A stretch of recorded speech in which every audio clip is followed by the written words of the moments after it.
नमस्कार नमस्कार रसिक श्रोते हो. आज आपण कथा ऐकणार आहोत. अघोरी कावा. लेखक नारायण धारप आणि कथासंग्रहाचं नाव आहे तळघर. ऐकूया. अघोरी कावा. लेखक नारायण धारप. लग्न होऊन ती गावाकडच्या या अजस्त्र वाड्यात प्रथम आली होती तेव्हा ती बुजली होती. शहरातल्या टिचभर खोल्यांच्या ब्लॉकमध्ये ती लहानाची मोठी झाली होती. हा चौसोपी 3 मजली वाडा आणि त्यातल्या अवाढव्य खोल्या तिला त्यात कुठच्या कुठे हरवून गेल्यासारखं वाटलं होतं. पण सुरुवातीसच मग त्याचाही सराव झाला होता. आधी गावातलं आयुष्य आळशी, नीरस, मागासलेलं वाटलं होतं.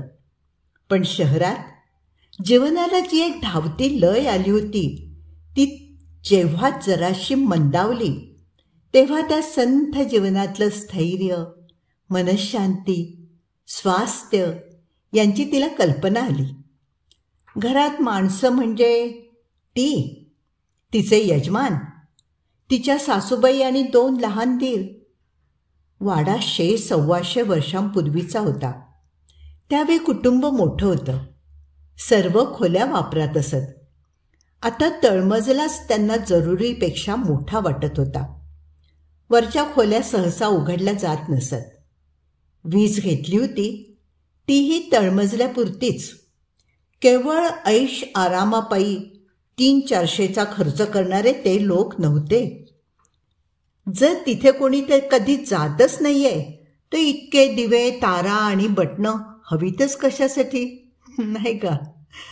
आवार मातीने सारवलेलं, स्वच्छ असायचं. एका हाताला जाईजुईचा मांडव होता. आणखी पलीकडे प्राजक्त होता, सोनचाफा होता, बकुळी होती. त्या ऋतूत फुलांचा सुवास दरवळत असायचा. संध्याकाळच्या कलत्या उन्हात झाडांवर सोनेरी झिलई चढायची आणि निळसर आकाशावरची हिरवी सोनेरी वेलबुट्टी जीवावर मोहिनी घालायची. अशी शांतता, असं समाधान. बागेतल्या झोपाळ्यावर बसली असताना तिचं लक्ष नेहमी त्या एका बंद खिडकीकडे जात असे. कोपऱ्यातली ती खोली तिने आजवर कधीही उघडी पाहिली नव्हती. त्या खोलीतून बाग फारच रमणीय दिसेल असं तिला वाटत होतं. आजवर 2-3दा तरी तिच्या मनात तो विचार आला होता. पण मग घरात आल्यावर कामाच्या गडबडीत ती तो विषय काढायचं विसरूनच गेली होती. पण आज मात्र ती विसरली नाही. घरात आल्या आल्या तिने सासूबाईंजवळ आपला विचार बोलून दाखवला. तिची एकही इच्छा त्यांनी आजवर डावलली नव्हती. पण या खेपेला मात्र त्या जरा घुटमळल्या आणि मग शेवटी म्हणाल्या, तुझ्या पतिराजांनाच विचार बाई. त्यांची परवानगी असली तर आम्ही कशाला नाही म्हणणार हो. आणि यजमान संध्याकाळी घरी येईपर्यंत तिने मनाच्या अधीरतेने म्हाताऱ्या रखमापाशी हा विषय काढला होता. कानावर बोटं मोडत रखमा चकचकत म्हणाली होती, नको नको, त्या खोलीत नका जाऊ वहिनी साहेब, ती खोली लई वंगाळ आहे. रखमा आज 50 वर्ष त्यांच्या घरी होती. तिच्या नजरेसमोर उलटणारी ही 3री पिढी होती. घरातल्या 1000 गोष्टी तिला माहीत होत्या, साऱ्या मनात साठवलेल्या होत्या. आणि बोलताना ती घरातल्या कोणाचाही मुलाहिजा ठेवत नसे. खोली वापरात का नाही याची कारणंही रखमाने तिला सांगितली.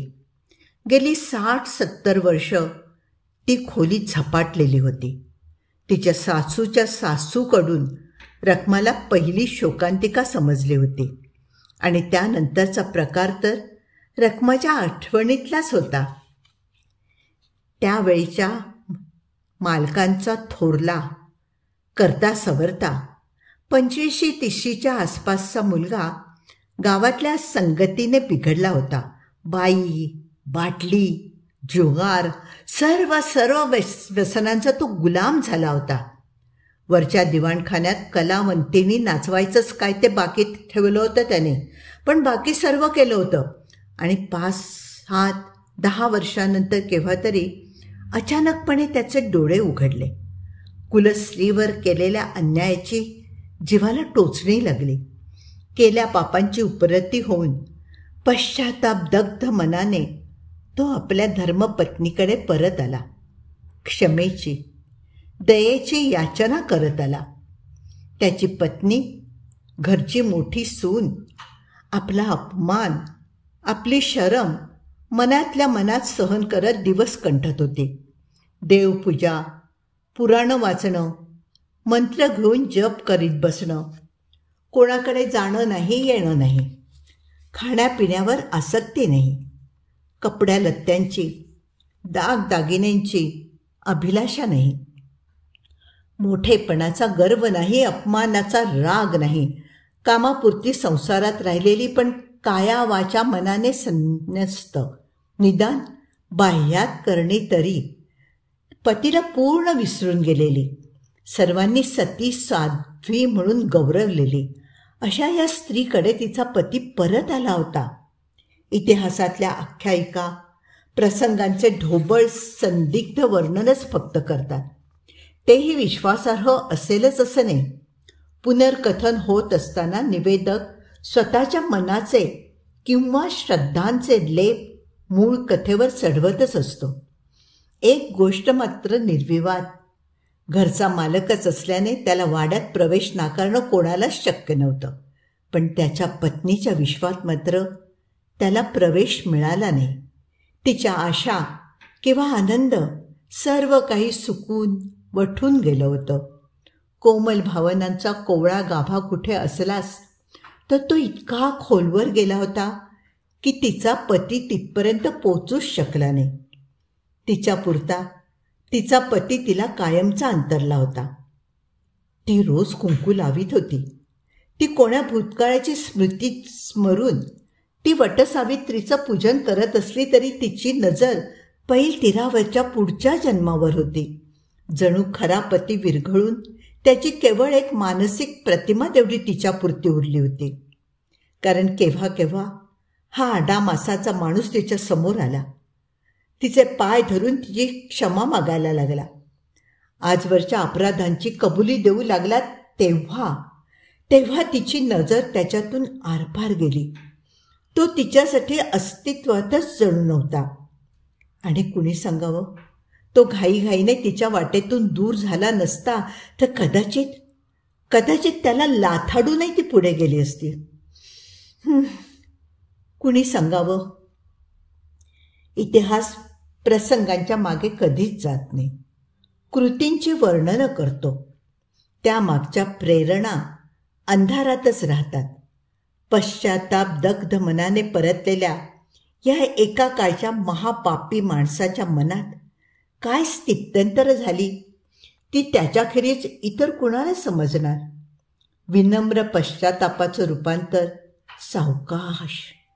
सावकाश पण खात्रीने, अपराधीपणात, मग नवलात, मग दुःखात, मग शोकात, मग उद्वेगात, मग रागात आणि मग सरते शेवटी सर्व स्वाहाकारी, अतिरेकी, अविचारी, सुडास प्रवृत्त अशा संतापात कसं होत गेलं हे कोणाला समजणार.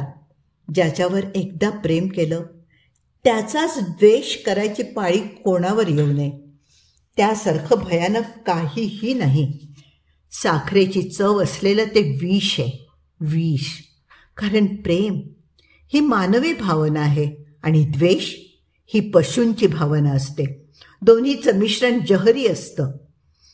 पण काहीही झालं तरी तिच्या खोलीत प्रवेश करायची त्याची हिंमत झाली नाही.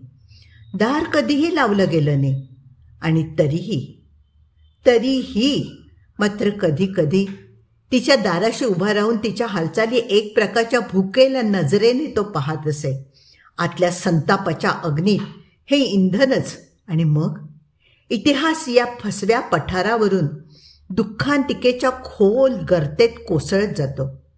कारण हा घरचा करता मुलगा मरण पावलेला आहे. अपघाताने, आजाराने, स्वतःच्याच हाताने काही अतिप्रसंग करण्याचा प्रयत्न केला म्हणून की तिच्या हाताने? कुणालाही माहीत नाही. आणि पती जिवंत असताना त्याला विसरणारी, त्याच्या विनवण्यांकडे संपूर्ण दुर्लक्ष करणारी ही चमत्कारिक पतिव्रता त्याच्या निधनानंतर सती गेली. नाही, प्रत्यक्ष नाही, पण लौकिक अर्थाने सतीच. कारण त्या दिवसापासून तिने अन्न पाणी वर्ज्य केलं. ते अखेरच्या क्षणापर्यंत तिच्या व्रतवैकल्यांचा, तिच्या जपातपाचा, तिच्या देवार्चनाचा हेतू स्वर्गप्राप्ती असेल तर तिची इच्छा खचितच पुरी झाली असेल. पण पतीची पुनर्भेट ही इच्छा असेल तर ती मात्र कधीच पूर्ण होणार नाही. कारण तिच्या पतीचा आत्मा ही जड पृथ्वी सोडून कधी कुठे गेलाच नाही. निदान स्वर्गात तरी नक्कीच नाही. मग नरकात? ते नरकाच्या व्याख्येवर अवलंबून आहे. एक गोष्ट नक्की की या द्वेषाच्या, वासनांच्या, सुडाच्या भावना त्या आत्म्याभोवती जाड जाड साखळदंडासारख्या पडल्या होत्या. आणि जिथे त्यांच्या भावनांची पराकोटी झाली त्या जागेला त्याला जखडून ठेवत होत्या झपाटणारं एक भूत. हकीकतच इतकी नाट्यमय होती की ती सर्वांच्या मनात आणि ओठांवर वावरत असली तर त्यात नवल नव्हतं.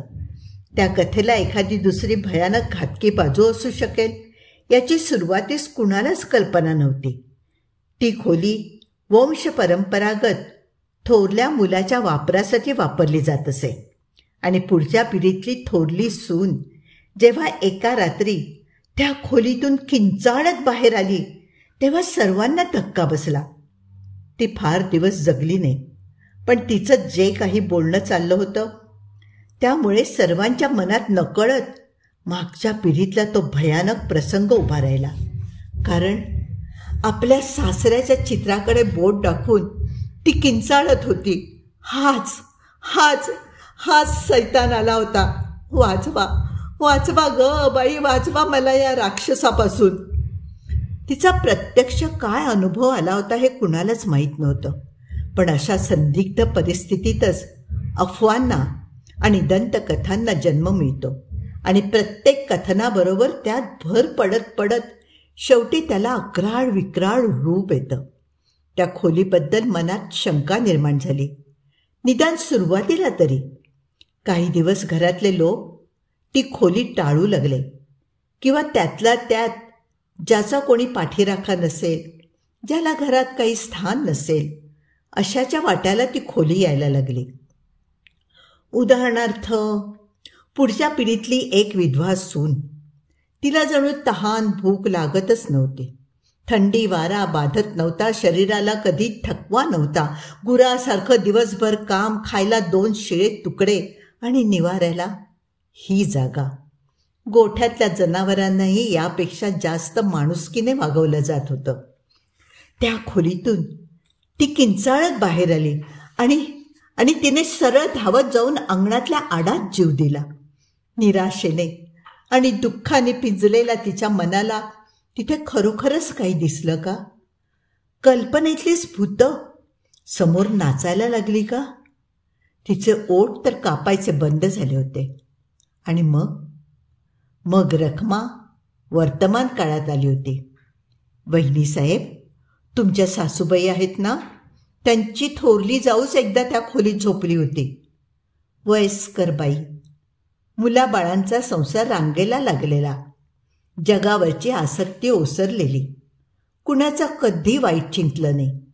शक्य तिथे त्यांना जमली तेवढी मदतच केली. अशा मनावर अपराधाचा बोजा नव्हता, भवितव्याची भीती नव्हती. अशा या निस्संग मनात अशी कोणती कळ नव्हती की तिच्या दाबाखाली मनात काही विकृती निर्माण व्हाव्यात.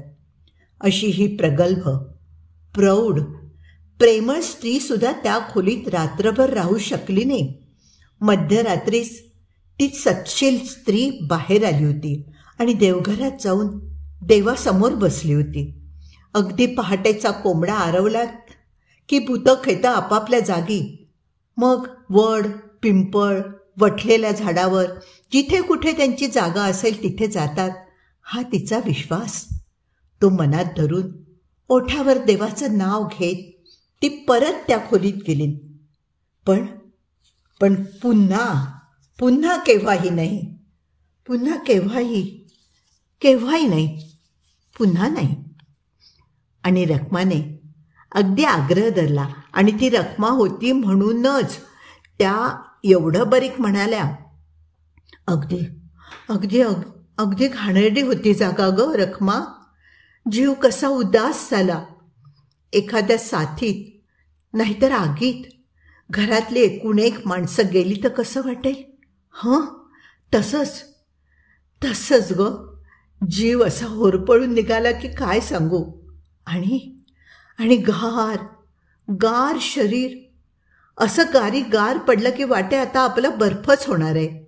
मनात असं दुःख, अशी निराशा, असा शोक दाटून आला की वाटलं ऊर फुटणार आहे आता.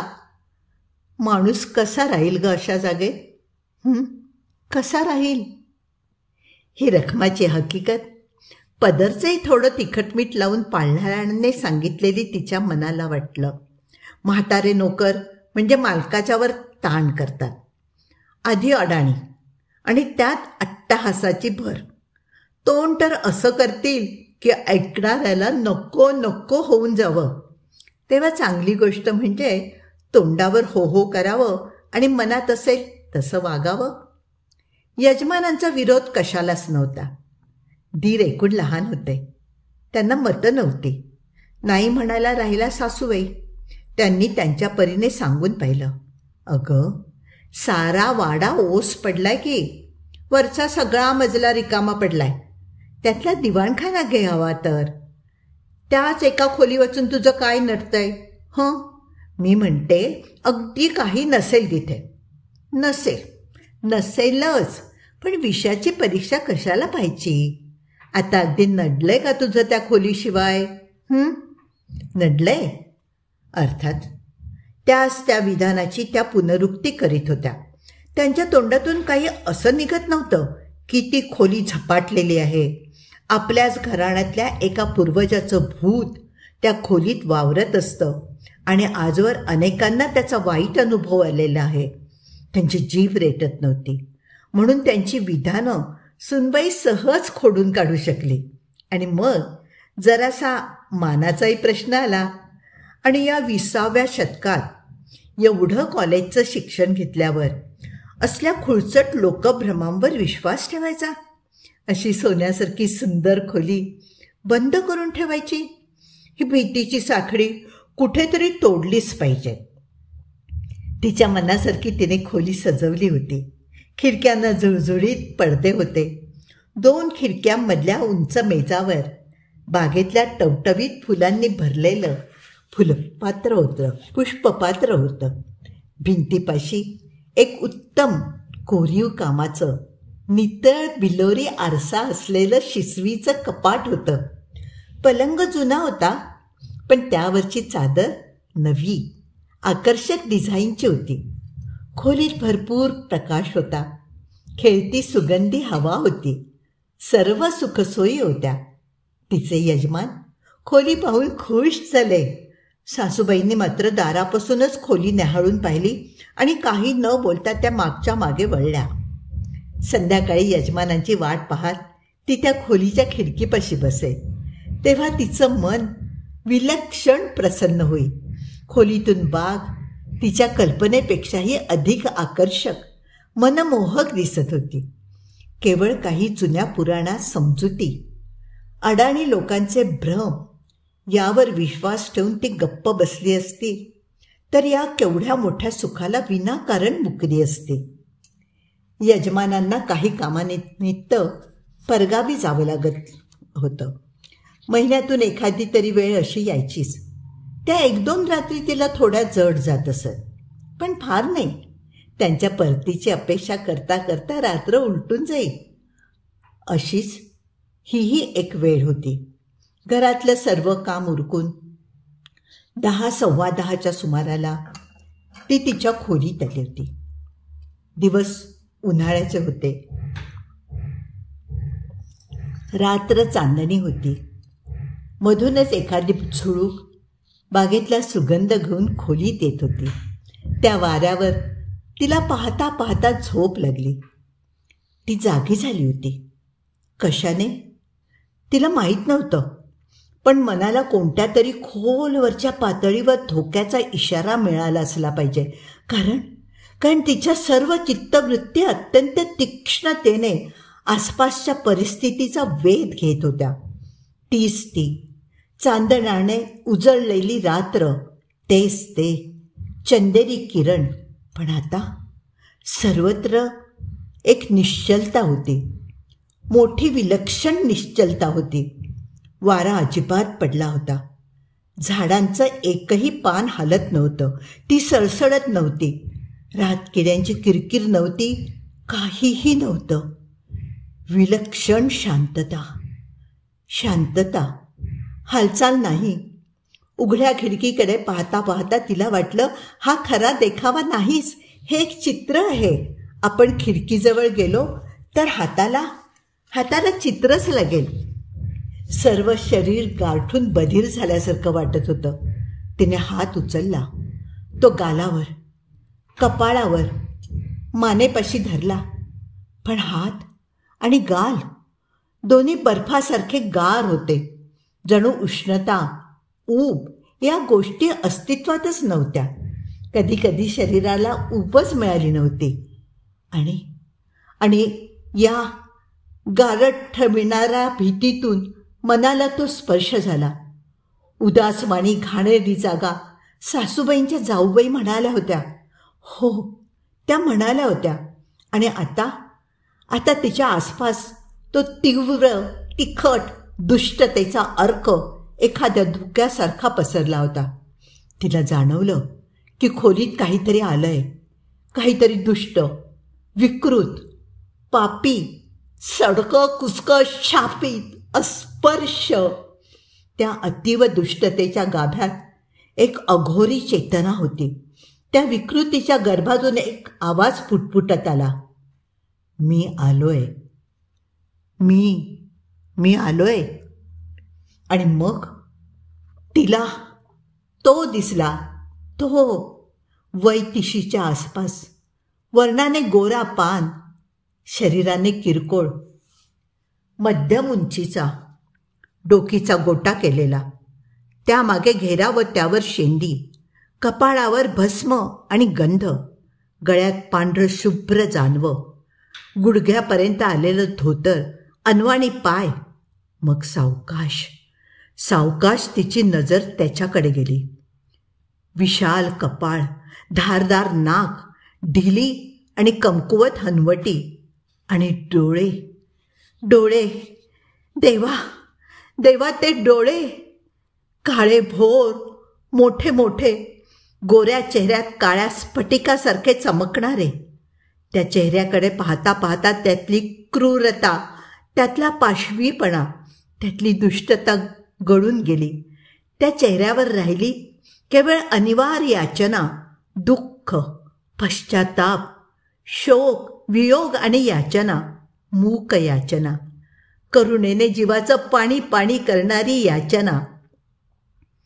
बिछाण्यापासून 1 फुटाच्या अंतरावर तो उभा होता. तिच्याकडे त्याच्या त्या खिन्न नजरेने पाहत होता. कोणतीही हालचाल न करता तो पुन्हा हलकेच म्हणाला, तुला भीती वाटत नाही? भीतीने तिचा प्राण जायची वेळ आली होती. सर्व शरीर ताठ करून ती रोखल्या श्वासाने त्याच्याकडे पाहत होती. किंचाळावं, मदतीसाठी ओरडावं, त्यालाही किंचाळून सांगावं, चालते व्हा. तिला वाटत होतं, पण तोंडून आवाज येत होते ते अर्धवट होते, निरर्थक होते, अगदी पुटपुटल्यासारखे येत होते. जा, जवळ येऊ नका, जवळ नको. त्यामागे निळसर रात दिवा होता. आणि आता काळजाला हिसका बसून तिला दिसलं की तिला दिवा त्याच्यामधून दिसत होता. तुम्ही आहात तरी कोण? काय आहात? माणूस तर नक्की नाही. मी एकेकाळी माणूस होतो, तो खिन्नपणे म्हणाला. पण पण आता नाही आहात, आता नाही, ती रडवेल्या आवाजात म्हणत होती. तुम्ही मेला आहात, तुम्ही भूत आहात. जा जा जा, इथून जा. जिथे कुठे तुमची वस्ती असेल तिकडे जा, जा, माझ्यासमोरून जा. माझी वस्ती नरकात आहे, तो त्याच रिकाम्या आवाजात म्हणाला. नरकात? त्याच्या मृदू आणि खिन्न आवाजाने तिचं धैर्य जरा जरा परत येत होतं. त्याची अवस्था खरोखरच दयनीय होती म्हणून ती इतकं तरी बोलू शकली.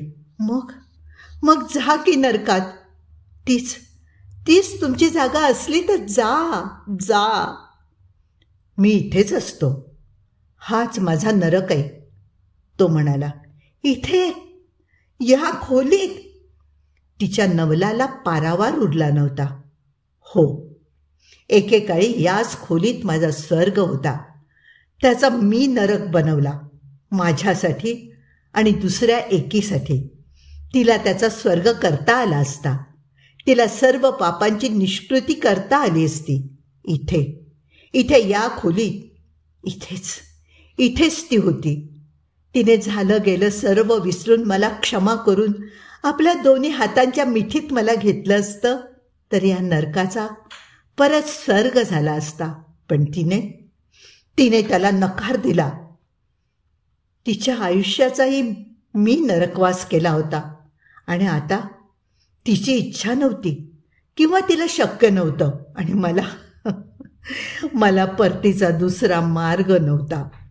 त्याचा आवाज दुःख आणि याचना यांनी काठोकाठ भरला होता.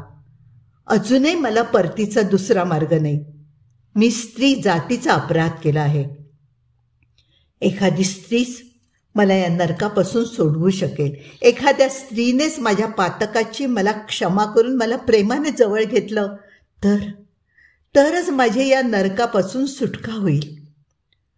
असा खरा प्रकार आहे तर, तिला वाटलं. पाप तर नाहीच. त्याची तर कितीतरी वर्षांपूर्वी पश्चातापदग्ध अंतःकरणात राग झाली होती. क्रौर्यही नव्हतं. क्रौर्य असेलच तर ते या परत झालेल्या पापाला जेव्हा कठोर मनाने क्षमा नाकारली गेली तेव्हाच होतं. मग भीती तरी कशाची उरली?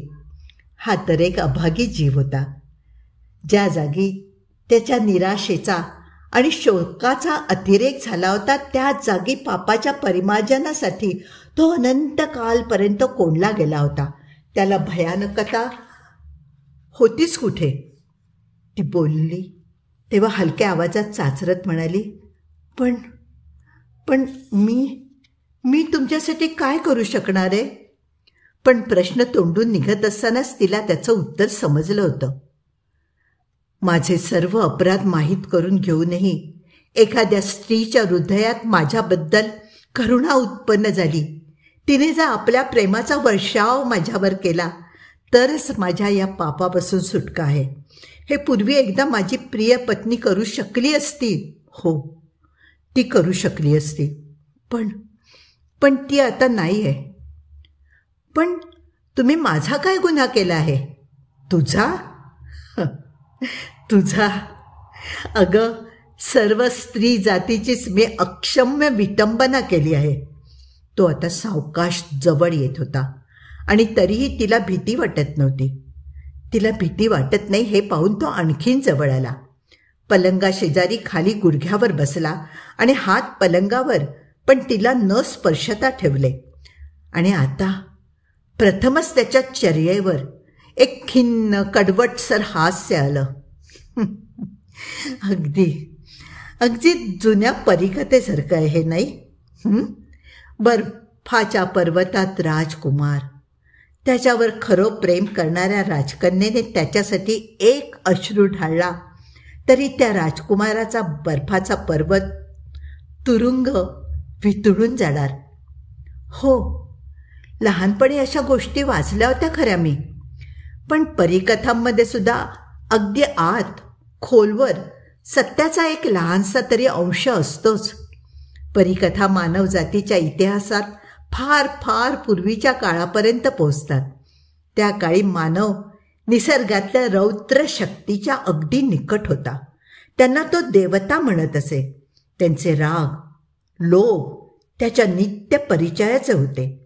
त्या काळातल्या इतिहासाची पुराणं झाली, त्यांच्या लोककथा झाल्या, त्यांच्या परिकथा झाल्या. त्याने आपला गोरा पान हात पुढे केला. कोणी सांगावं, तूच माझी राजकन्या असशील. ठेव ठेव, तुझा कोमल हात माझ्या हातावर ठेव. माझी करुण कहाणी ऐकल्यावर कोणी सांगावं, तुझा एक अश्रू या पापी हातावर पडे. कदाचित त्या एका पवित्र अश्रूतही माझे पापांचे पर्वत विरघळून टाकण्याची शक्ती असेल. त्याचा आवाज थांबला. तो एक क्षण तिच्या मनामध्ये खूप ताणला गेला. रखमाने सांगितलेल्या गोष्टी ती आठवत होती. त्या दोघीजणी, त्यांनी त्याला नकार दिला होता. ती नवविवाहित सून स्वतःच्या संसार स्वप्नात रमलेली, लहानशा मदतीसाठी त्याचा जीव किती तळमळत होता हे न जाणणारी आणि कदर न करणारी. किंवा ती विधवा, स्वतःच्याच दुःखात इतकी बुडून गेलेली की तिच्या मनात इतरांना जागाच नव्हती. मृत्यूच्या गर्दीतून मदतीसाठी त्याची आकांताची हाक येत होती आणि मदत करायला एकच पाऊल टाकायला हवं होतं. भीतीची काळी गर्ता ओलांडून एकच पाऊल टाकायला हवं होतं. पण त्यांचा धीर ऐन वेळेला गेला होता किंवा त्यांना कशाचाच अर्थच समजला नव्हता आणि त्या दोघी भीतीच्या गर्तेत कोसळल्या होत्या.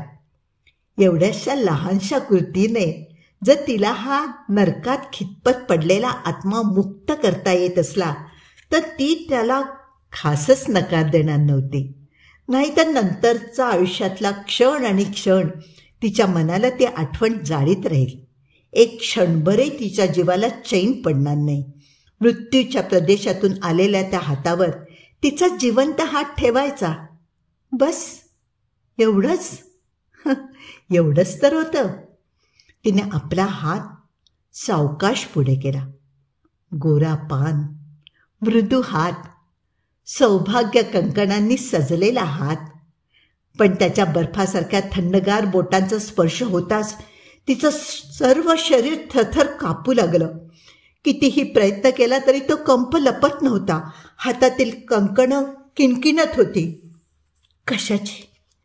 कशाची क्षमा करू ते सांगा? सर्व स्त्री जातीच्या वतीने खरोखरच तुम्हाला क्षमा करायला मला हक्क असला तर मी खरोखरच तुमच्या सर्व पापांची क्षमा करायचा प्रयत्न करेन. सांगा मला, सांगा.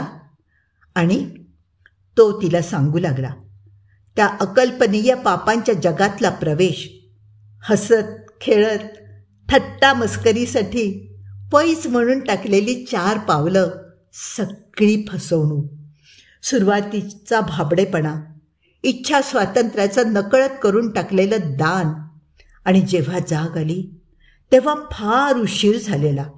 कारण त्यावेळेपर्यंत आत्मा अवर्णनीय, अकल्पनीय पापांच्या पाशात पुरता जखडून गेलेला.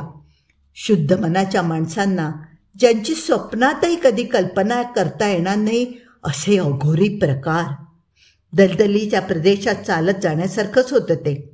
गमतीत घालवलेली संध्याकाळ, हसी मजा, थट्टा मस्करी, निरर्थक बडबड, त्यात भर म्हणून नशा चढवणा इतकी दारू, मग कानात कुजबुजून सांगितलेला एक पत्ता, तिथल्या मैफलीचं निमंत्रण, आव्हान आणि पैज. दलदलीच्या काठावरती हिरवळ फसव्या मोहकतेत नटली होती. पहिली पावलं सोपी होती, मजेत टाकली होती. मग पावलं त्या कर्दमात रुतली. मागे फिरायची सोय नव्हती, मागे फिरायला वाटही नव्हती आणि मागे फिरायची इच्छाही नव्हती. बोलता बोलता त्याचं सर्व शरीर हिव भरल्यासारखं थरथर कापायला लागलं होतं. तो अंधारा गाभारा, त्या लाल मशाली, समोरची काळी कभिन्न मूर्ती आणि त्या मूर्तीसमोरच्या काळ्या पाषाणावर विवस्त्र आणि अस्ताव्यस्त अवस्थेत पडलेली ती स्त्री, त्याने जीभ चावली. तू तू तू तू अजाण आहेस. तुझ्या कानांना सुद्धा या अपवित्र गोष्टींचा स्पर्श व्हायला नको. पण पण तुला जर समजलं नाही तर तू मला क्षमा तरी कशी करणार? त्या दोघी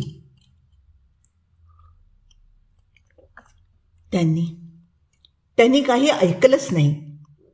त्यांना क्षमा करायची वेळही आली नाही.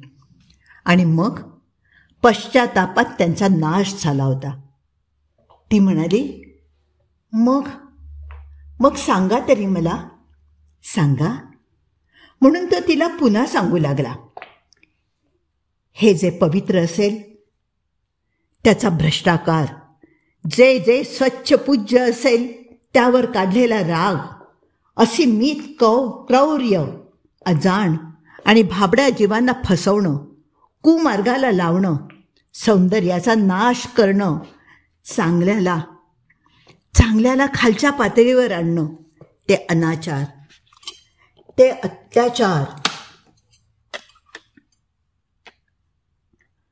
त्या बालहत्या, ते नरबळी, वेदनेच्या चक्रात सापडलेले अभागी जीव आणि त्यांच्या किंकाळ्यांनी बेभान होणारे, त्यांच्या रक्ताचं प्राशन करणारे सैतानी नरपशू, क्रौर्याची जीवाला लागलेली चटक, क्रौर्याची.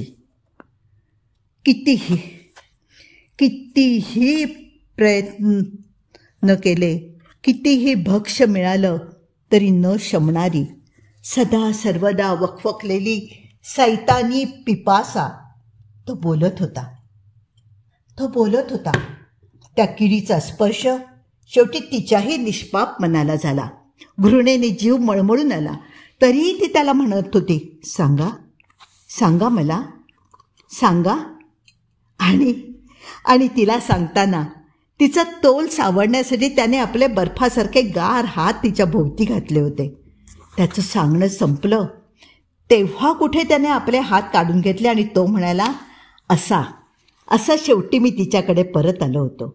मनातल्या सर्व पातकांच्या आठवणींचा पाढा मी तिच्या पायाशी बसून वाचला, जसा आत्ता तुझ्या पायापाशी. आणि मी तिच्या क्षमेची, दयेची याचना केली. तिला विनवून सांगितलं की तिच्या अश्रूंनी मला पावन करावं, पुनीत करावं, जवळ घ्यावं. पण तिच्यात हे ऐकण्याचं धैर्य नव्हतं. माझ्यावर दया दाखवण्या इतकं औदार्यही नव्हतं. माझी सुटका झाली नाही आणि हा पातकांचा बोजा शिरावर घेऊन वर्षोनवर्ष याच एका जागेभोवती मी घोटात राहिलो आहे. कधीतरी सुटका होईल ही आशा मनात धरून. पण ती आशा आता निस्तेज होत चालली आहे. एकदा इथे एक तरुण स्त्री होती. तिच्या चरणावर मी माझी पातकं ठेवली होती. पण तिचं हृदय कठोर होतं. आणि मग पुन्हा एकदा मी तोच प्रयत्न केला होता. आणि तेव्हाही त्या दुसरीने माझा धिक्कारच केला होता. माझे 4 शब्द ऐकून होतात न होतात तोच तिरस्कार, घृणा, किळस येऊन त्यांनी चेहरा वळवला होता. त्यांना तो धक्का सहनच झाला नव्हता. आणि मग तर ही खोलीच बंद झाली होती. कायमचीच बंद झाली तर माझा कोणाशी कधी संपर्कच येणार नाही. वर्षोनवर्ष लोटतील. घराचे वासे धुळीत खाली येतील. आणि मी मात्र मनात खोलीची एक प्रतिमा उभी करून त्यात अनंत काळपर्यंत कोंडलेला राहील. तू जर आता माझ्यावर दया दाखवली नाहीस तर त्याचा आवाज बारीक होत होत शांतेत मिसळून गेला. न राहून शेवटी ती कसं तरी म्हणाली, मी जर म्हणाले की मी तुम्हाला क्षमा केली आहे तर. पण तिचे शब्द अर्धवटच राहिले. शब्द पुरे होण्यापूर्वीच तिला त्याच्या त्या विशाल डोळ्यात अपयशाची, निराशेची, भावी अनंतकाळच्या एकाकीपणाची गडद छाया दिसली होती. तो हलकेच म्हणाला, शब्द, निरर्थक शब्द. नुसत्या निरर्थक शब्दांनी काय होणार आहे? मला त्यांची काय मदत होणार आहे? माझ्या डोळ्यातून एव्हानाच अश्रू येत आहेत, करुणेचे अश्रू. ते माझ्यासाठी नाही आहेत, ते बळी गेलेल्यांसाठी आहेत, ज्यांचा छळ झाला, ज्यांचे हनन झालं, ज्यांची विटंबना झाली, जे भ्रष्ट झाले, त्यांच्यासाठी ते अश्रू आहेत. त्यांच्यात माझ्यासाठी काय आहे? इतका वेळचा खाली बसलेला तो उठून तिच्यासमोर उभा राहिला. तू शब्दांनी क्षमा करू शकत नाहीस, केवळ तुझं प्रेमच क्षमा करू शकेल. ते मिळणार नसेल तर मला पुन्हा एकदा आणि कदाचित शेवटचंच अपयश आलेलं आहे. खोलीतला गारवा वाढला, शांतता दाटून येऊ लागली. तिला जाणवलं की तो जिथून आला तिकडे परत चालला आहे, अनंत काळपर्यंत. अनंत काळपर्यंत. तो खिन्नपणे पुटपुटत होता. ती पलंगावरून उभी राहिली आणि चाचरत चाचरत म्हणाली, पण निदान मी तुमची कीव तरी करू शकते. मी तुमचा द्वेष करत नाही, तिरस्कार करत नाही, तुमच्यापासून मागे तर सरत नाही. बर्फासारखे थंडगार हात परत एकदा तिच्या हाताभोवती आले. कीव, करुणा, दया, त्यांना काही अर्थ नाही. मला प्रेम हवं. स्त्रीने मला तिचा म्हणून छातीशी घ्यायला हवं, तिचा म्हणून माझा स्वीकार करायला हवा. तिच्या स्त्रीत्वाची देणगी तिने मला द्यायला हवी. तिने हात सावकाश वर नेले. त्या हाताच्या कंसात त्याचा थंडगार चेहरा घेतला. त्याच्या नजरेला नजर मिळवली. युगायुगांची याचना त्या नजरेत एकवटली होती. सुटकेसाठी चाललेली वर्षानुवर्षांची तळमळ तिथे दिसत होती. करुणा आणि प्रेम, त्यांच्यात काय फरक आहे? ती म्हणाली.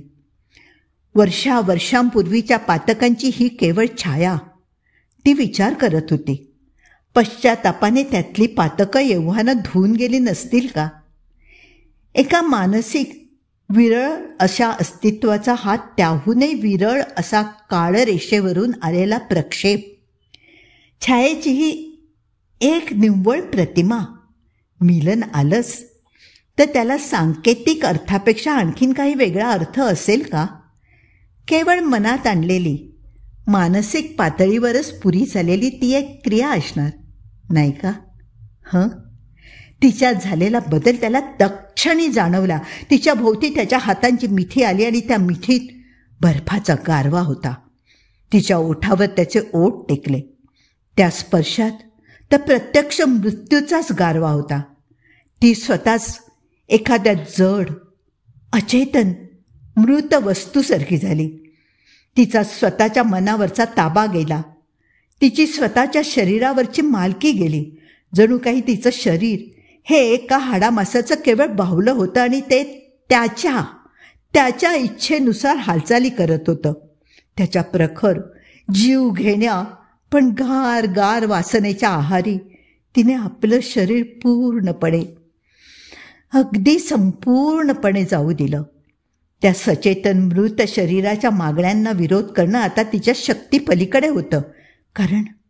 कारण तिने एकदा त्यांना मानसिक संमती दिली होती. असे सेकंद गेले, मिनिटं गेली, तास गेले आणि ती भानावर आली तेव्हा ती पलंगावर होती, एखाद्या कलेवरासारखी. त्याच्या गार हाताच्या मिठीत पडून होती. त्याचा चेहरा तिच्यापासून वीटभर अंतरावर होता. स्वतःच्या अकल्पित त्यागाने गहीवरून आलेल्या घोगऱ्या आवाजात ती पुटपुटली, यापेक्षा आता मी अधिक काय करू? झाली का तुमची मुक्तता? तुमच्या तोंडून मला एकदा तरी ऐकू दे की तुम्ही मुक्त झाला आहात. आणि तिने डोळे उघडून त्याच्या चेहऱ्याकडे पाहिलं. तो चेहरा, आमूलाग्र बदललेला चेहरा, त्याच्यावरचे मघाचे ते दुःख, तो शोक, ती करुणाजनक याचना, ती तळमळ, हे सर्व काही कुठच्या कुठे गेलं होतं. त्याऐवजी तुम्ही हसता आहात. तुम्ही हसता आहात. का का ती जवळजवळ किंचाळलीस. हो हो हो. तो हसत होता, खिदळत होता. त्याला आतून अगदी उकळ्या फुटत होत्या. किंचाळत बाहेर येणारे उन्मादाचे, विजयाचे, उपहासाचे हास्य भयंकर, अतिशय भयंकर. कारण आता तिला समजलं की हे हास्य केवळ तिच्या एकटीच्याच कानाखाली आहे. जसा आतापर्यंतचा सर्व अनुभव तिच्या एकटीसाठीच होता. त्याचा चेहरा त्या हास्याने विकृत झाला होता. मानवी चेहऱ्याची एक भ्रष्ट नक्कल वाटत होती. पातकांचा दुर्गंध पुन्हा एकदा तिच्या नाकात शिरत होता. तिचा तो छप्पर पलंग तिरडीसारखा टणक आणि गार लागत होता. वर गेलेले मच्छरदाणीचे पडदे चिथेच्या ज्वालांसारखे वाटत होते. बाहेरची रात्र एकदम स्तब्ध झाली होती. काळाच्या आसावर फिरणारं जग तो एक क्षण थांबलं होतं. तिच्या संपूर्ण अधःपाताचा तो क्षण. त्याचा चेहरा तिच्यापासून वीटभर अंतरावर होता. तोंड त्या विकट हास्यात उघडलेलं होतं. त्या मूक हास्याच्या काळ्या पोकळीत तिला त्याची सर्व पातकं किड्यांसारखी वळवळताना दिसत होती, ज्यांच्या पश्चातापाची त्याने आत्तापर्यंत केवळ बतावणी केली होती. त्या दुसऱ्या स्त्रिया. त्याचा आवाज आता तिच्या नसांना तापलेल्या तीव्र सुईसारखा बोचत होता. त्या दोघी.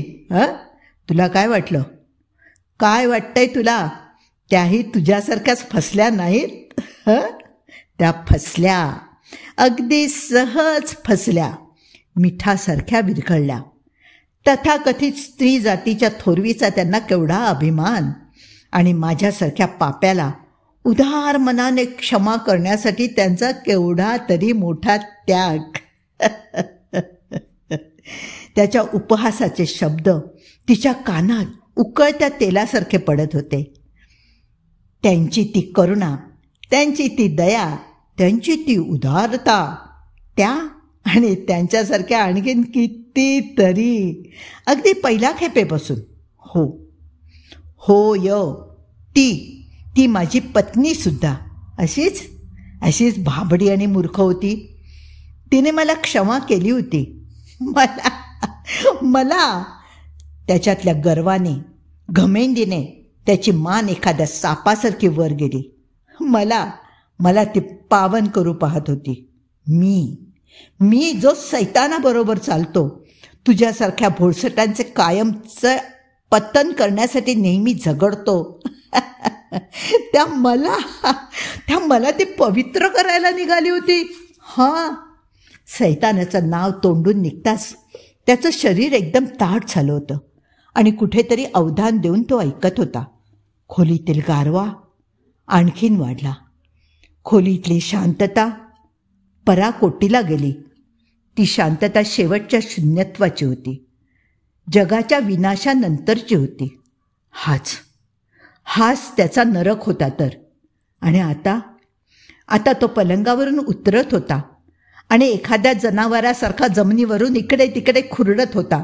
जनावरासारखी जमीन हुंगत होता. त्याच्यावरची मानवता विरघळत होती. चेहऱ्याच्या रेषा वितळत होत्या, बदलत होत्या. त्यांचा खरा आकार दृग्गोचर होण्यापूर्वीच तो खोलीतल्या अंधारात गडप झाला. जिथून तो तिच्या अधःपातासाठी आला होता. लांबवर कुठेतरी एक कोंबडा आरवत होता. भूतापिशाच्यांची परतण्याची वेळ. आणि ती पलंगावर तशीच पडली होती, क्षणभरापुरती निश्चेष्ट. पण ही शांतता खरी नव्हती. मनोसागराच्या तळाशी प्रचंड वडवानळ पेटला होता. त्या दाबाखाली वरचे शांततेचे, शहाणपणाचे कवच तळकणार होतं. आपण काय केलं याची खरी जाणीव तेव्हा होणार होती. त्या सैतानी आत्म्याला तिने आपलं शरीर दिलं होतं आणि आता त्याची असंख्य बीजं तिच्या शरीरात पसरली होती. रक्तप्रवाहातून, धमन्यातून, शिरातून स्नायूतून, अस्थितून, शरीराच्या कणाकणातून त्याचा स्थैर्य संचार सुरू होईल. ही पहा, ही पहा, ही पहा. एव्हानच तिला त्यांची सूक्ष्मशी वळवळ जाणवायला लागली होती. वटारलेल्या डोळ्यांनी ती पलंगावर उठून बसली. जीवाचा गलबलाट करणारी, काळीच ओरबडून काढणारी पहिली किंचाळी जन्माला आली होती. तिच्या तोंडावाटे बाहेर पडत होती. पहिली किंचाळी, मग दुसरी, मग तिसरी. तिचा जन्म संपेपर्यंत त्यांना अंत नव्हता. कथा इथे संपली आहे. पुन्हा भेटूया नव्या कथेसह.